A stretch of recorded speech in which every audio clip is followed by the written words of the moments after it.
Hello and welcome to Psyched, the show where we explore psychedelics through social, economic, and political perspectives.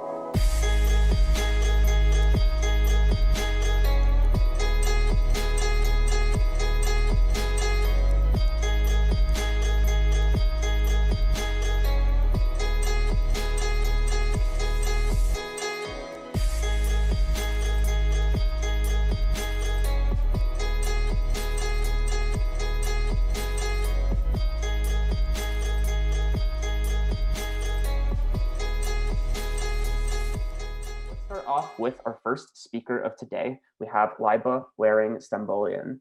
Liba paints, writes, makes books, curates, and designs furniture. Ecology, the sacred feminine, and mystic dreams are the recurrent themes in her work. She is also the founder of Dreams and Divinities, a project which unites international visionary, fantastic, and surrealist artists in the name of community and love. The project showcases an eclectic mix of creativity through a series of books and exhibits from prestigious sites and museums to the equatorial forests of Colombia. As of April 2020, Liba has organized 27 events for the group and produced 4 books. Liba has done almost 100 exhibitions worldwide. She has exhibited her paintings in both galleries and museums in Europe, Canada, the USA, South and Central America, Asia, and Australia. Her furniture designs, poems, paintings, and interviews have been featured on television, in newspapers, magazines, books, and numerous articles online. Liba, thank you so much for joining us and welcome to Psych.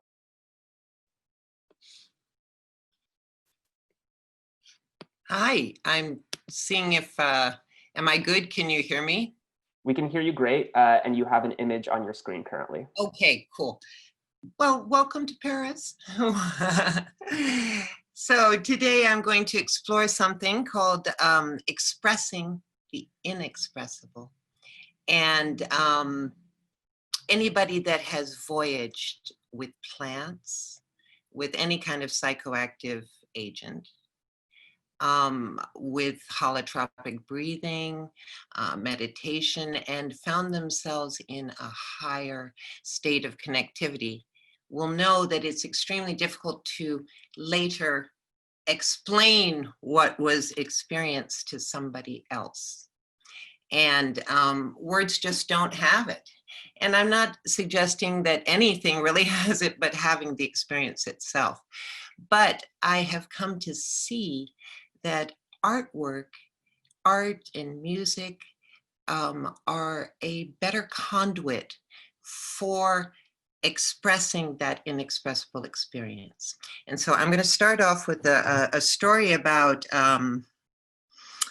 a class that I taught when I was a teacher in Chicago.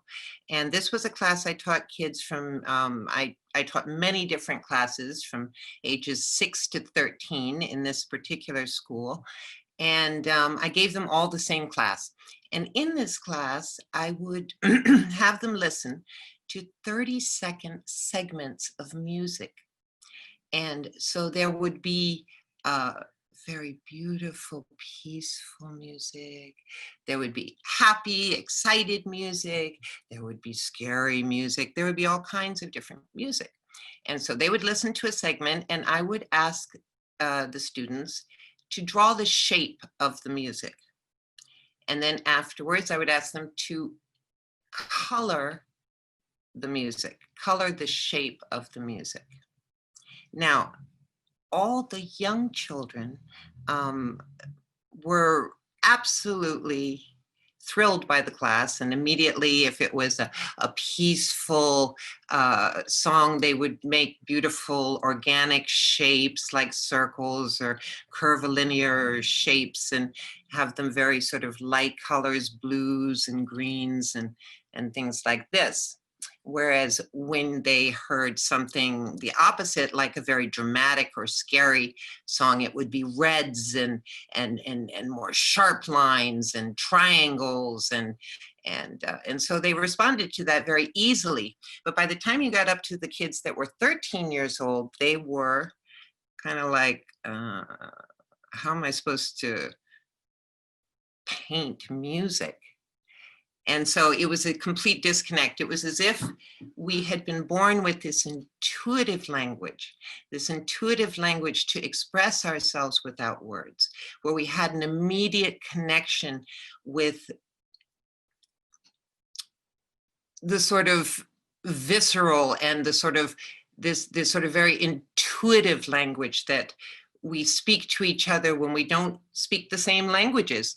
When we look at each other, if we're traveling somewhere and we look at each other, there's a certain language we have that, you know, a smile on your face, a look of worry, whatever it is, we can sort of pick it up. And this is the same language we use with animals. It's the same language we use with the wind and with all the elements and the earth. This is the common language. And art and music seem to be better conduits for this kind of language. So I curated a gallery for the ayahuasca conference in Girona, Spain last year. And there was a amazing man from the Amazon, from the Huni Queen tribe, an elder, and he was the keeper of all these different ancient icaros. Now, the icaro is a song that is used during a sacred ceremony with plants, mostly ayahuasca.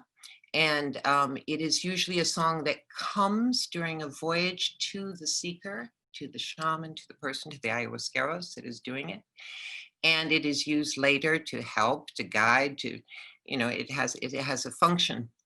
And this particular Huni Queen elder had a whole bunch of songs that were in languages that were no longer living. They no longer exist.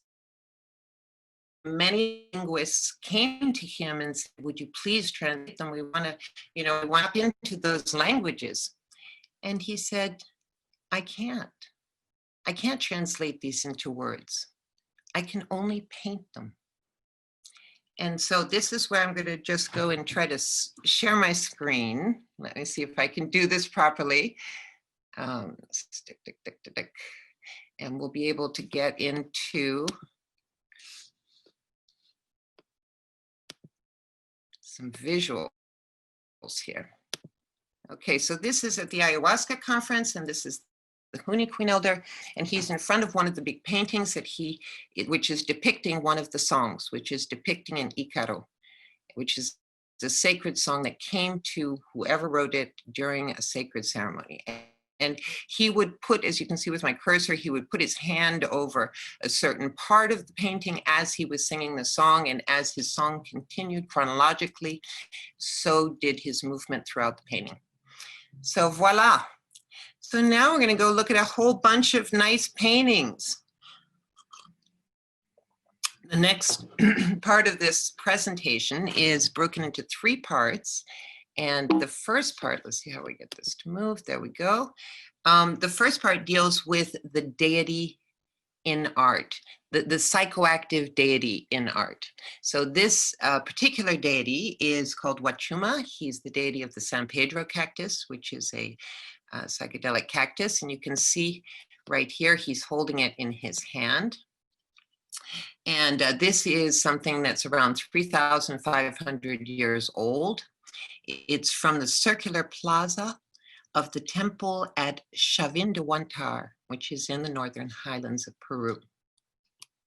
And here from the same temple, we have also a depiction of Wachuma, but here he is having an experience. You know, again, we do not know what the experience, when as a painter, when I paint something that is depicting a very profound journey that I had, whether it's with plants or lucid dreaming or whatever it is, I don't expect the viewer then later to know all the details of what I went through.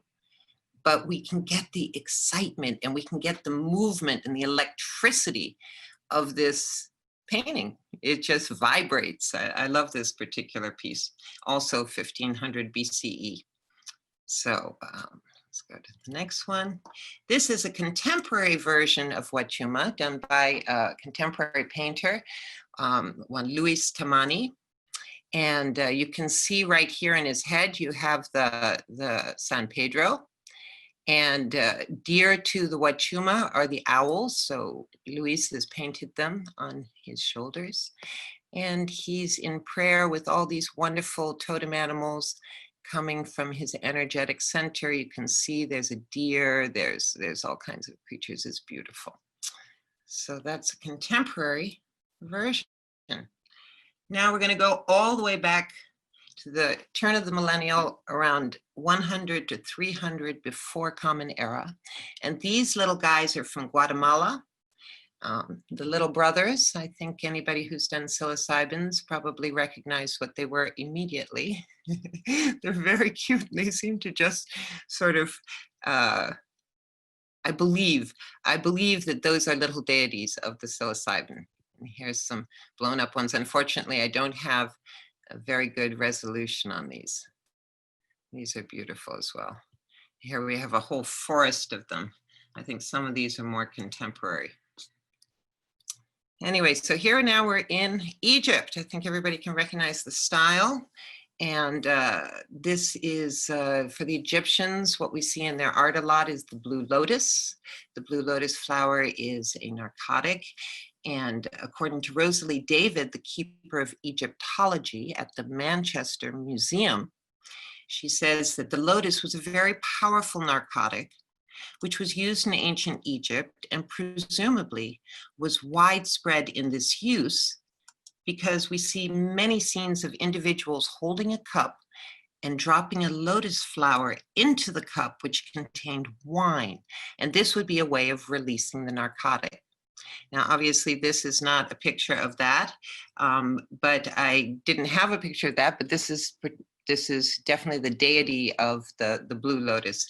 This is Nefertem, and he is so important that this deity of the lotus flower was at the creation of the world and had arisen from the primal waters. So this is definitely a conduit to our very most ancient self. And he represents both the first sunlight and the smell of the Egyptian blue lotus flower. Or so I read, but he probably represents a lot more. We can leave our imagination to that. So now we're gonna skip into Greece. In Greece, you know, this is not a sculpture from 1500 before Common Era.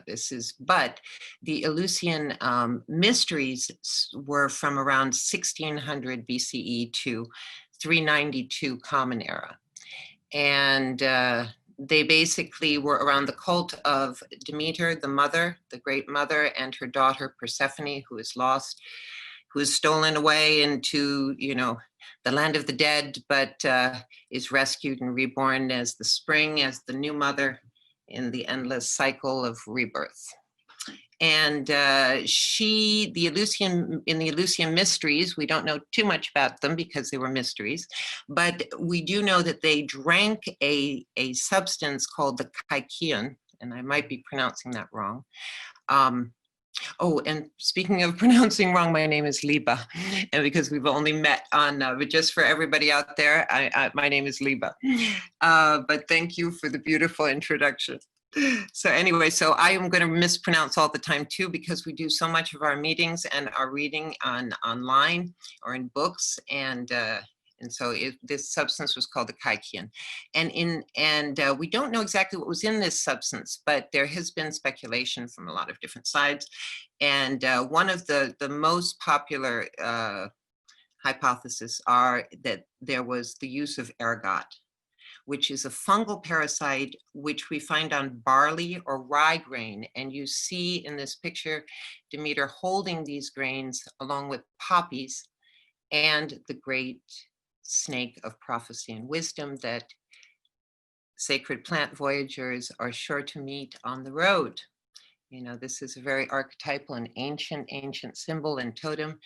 We have the double snake going all the way back to sculptures as far back as 9,000 BCE. That's 11,000 years ago in Iran. Very, very old archetype of wisdom and prophecy and sacred voyaging, which is where we get that wisdom and prophecy. So poppies and barley, which probably had ergot in it, which is, it contains the alkaloids ergotamine, which is precursor to LSD. So, so you do have that psychoactive thing happening with the grain, and you also have it in the poppies. And of course you get opium and heroin eventually, but people weren't doing it in that sort of extreme way back then. So it was probably more like opium. Okay, well, here we go with Demeter and Persephone again, and another hypothesis that they were using magic mushrooms.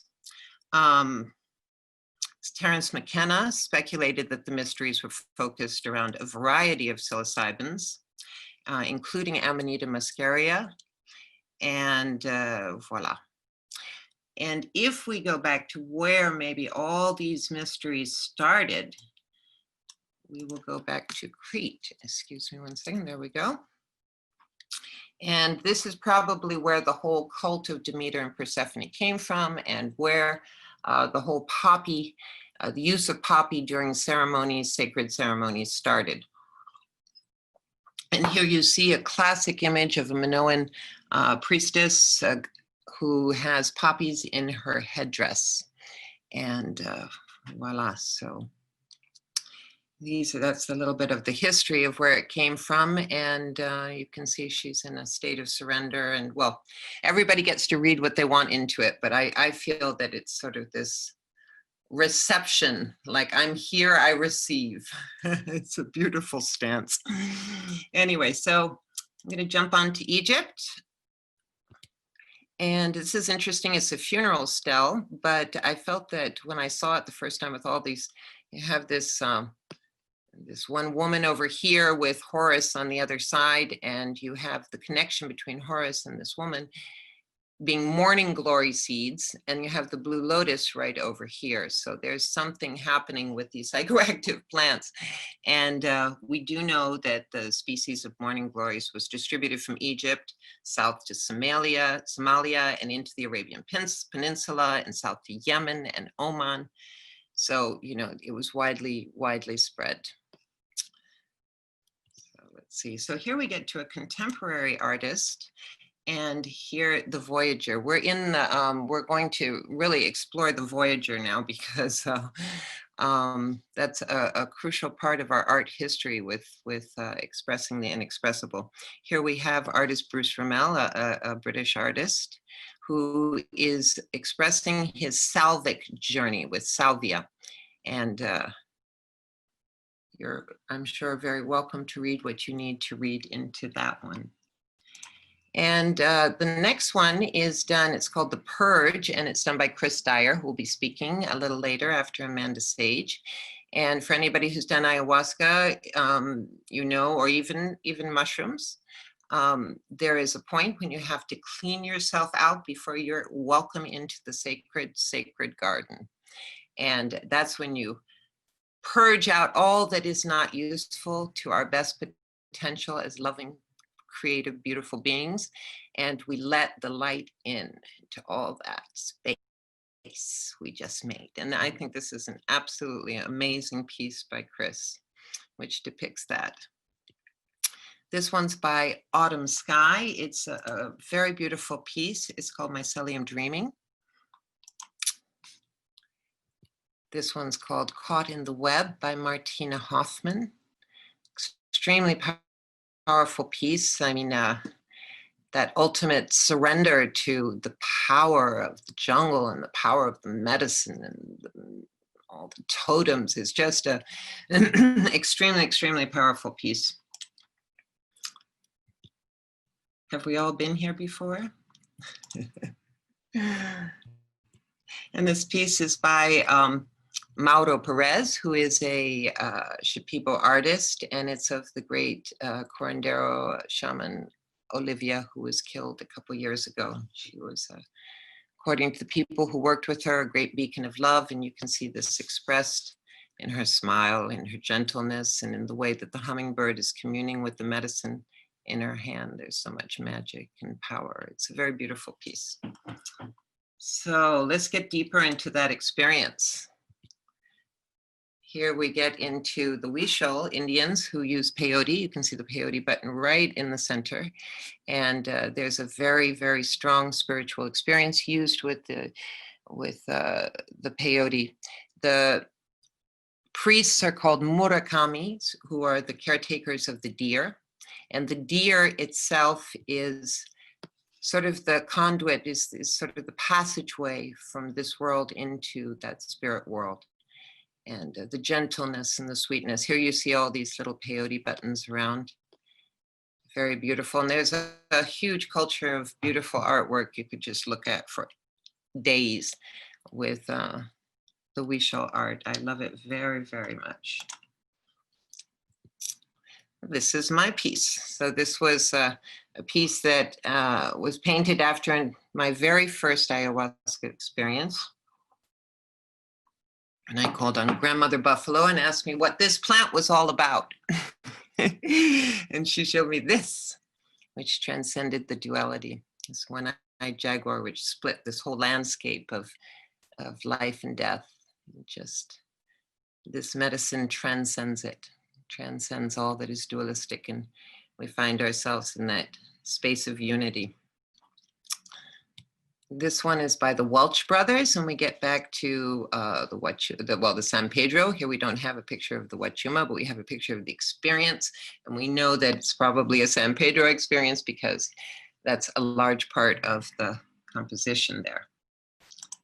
And the next piece is from Amanda Sage, who goes on right after me, and this is her entrance into the sacred garden with all the different sacred plants. I think that Morning Glory, or the Datura, I'm not quite sure. Poppies, San Pedro, mushrooms and amanitas and marijuana, and well, there's probably peyote down there and things I probably missed. Not sure. There's a whole cornucopia happening on this piece.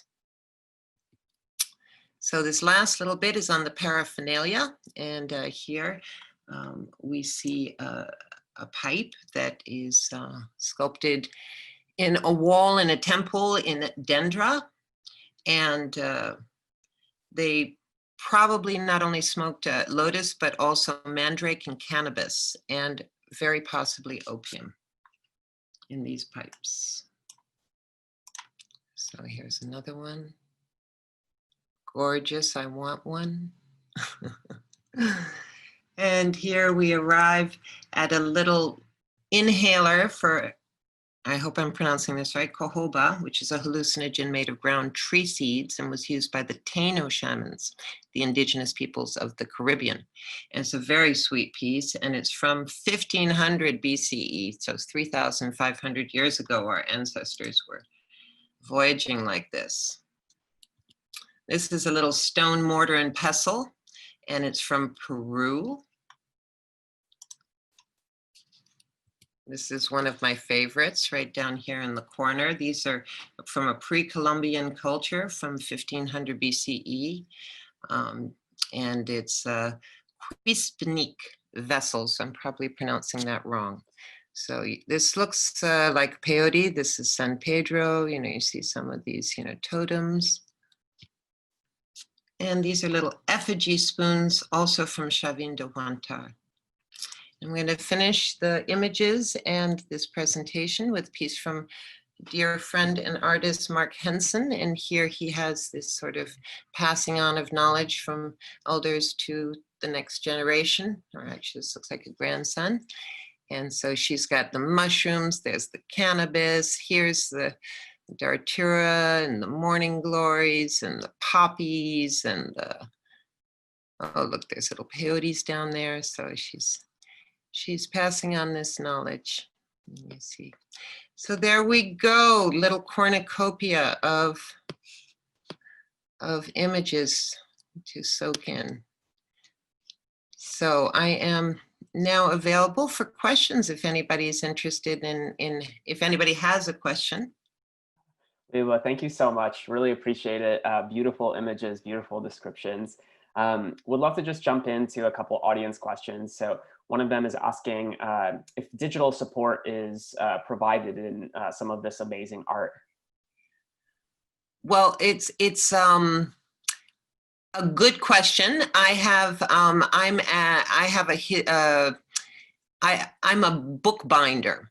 I actually physically build books, and then I started making books, which is sort of the base of Dreams and Divinities, where I would gather all these different artists together around a theme, and we do a collaborative project and make a book. And since all this online stuff has been happening, we've been doing much more online. So I've been putting some of the books and some of the catalogs and some of the stuff we've done online, little by little. And so yes, you can see some of this stuff and way more online. And also you can see right now I have I think there's, I can't even remember how many people there are, but there's something like almost 50 people, 50 artists in an online show on the Dreams and Divinities site. If you go to the homepage, you get right onto it, and you have a whole bunch of contemporary people doing art around the whole COVID and how did we get here, that kind of stuff. Is it because we're filthy, disgusting, viral beings ourselves? We better clean up our act. Voila. But anyway, so Dreams and Divinities, just Google it, and you can have access to a whole bunch of different links and different shows online and catalogs and things to look at. Mm-hmm. And from your experience chatting with artists and looking at artwork, do you feel that some of these artists are using graphic design tools as well to be able to make more vibrant art, or would you say the majority of folks are using more traditional mediums like oils, acrylics? Excellent question. There's an incredible range of eclectic technique. Mm-hmm. There was a very strong movement of fantastic art. That's not visionary art, but a lot of it was very spiritual. That came out after the war, in the Second World War, with Ernst Fuchs and Hundertwasser and many other artists. And Ernst Fuchs became quite a sort of central figure in the whole visionary art scene, because he was a teacher of technique to people like I know Amanda Sage worked with him, and Martina Hoffman and Robert Venosa, and many artists, you can just list them on, worked with him and sort of got some traditional technique. But even his traditional technique had it a la Ernst Fuchs. It wasn't 100% his traditional technique. We can learn about the Misch technique and everything, but he would sort of adapt it from student to student. I learned the Misch technique from the artist Bridget Marlin, very different from how other people do it. So there's a wide range. So you have something very traditional like the Misch technique, which was used in the Renaissance, all the way to digital art. There's a lot of amazing digital artists. We work a lot with Andrew Jones, and him being sort of the pinnacle in my book. Everybody has a different opinion of, beauty is in the eye of the beholder. But I also work with a lot of indigenous artists. I work with naive outside art. If it's beautiful and sincere, it's from the heart, it's in my book. Mm-hmm. Yeah, definitely. Well, that's beautiful. And one other audience question is asking, they're very intrigued by the patterns and subjects and how they resonate. Do you think that this is, these patterns, these codes that we're seeing, is this part of the inner architecture of the mind? Is it, a legacy effect from our ancestors? What is, where is this deriving from in your opinion? Well, I'd have to know exactly which pattern she means, but however, there is sort of an archetypal pattern that I do see amongst a lot of visionary art, where you have this sort of either fractal or wave pattern. So when we are tripping, we are sort of disintegrating we're shifting into other states of being, and there is this I think most people have been able, if you've voyaged, have seen this sort of auric, sort of people call trails. It's sort of that energetic field that's sort of vibrating out. And this you see a lot in visionary art. You see very vibrant colors because the visionary experience is extremely vibrant. So, and excuse me.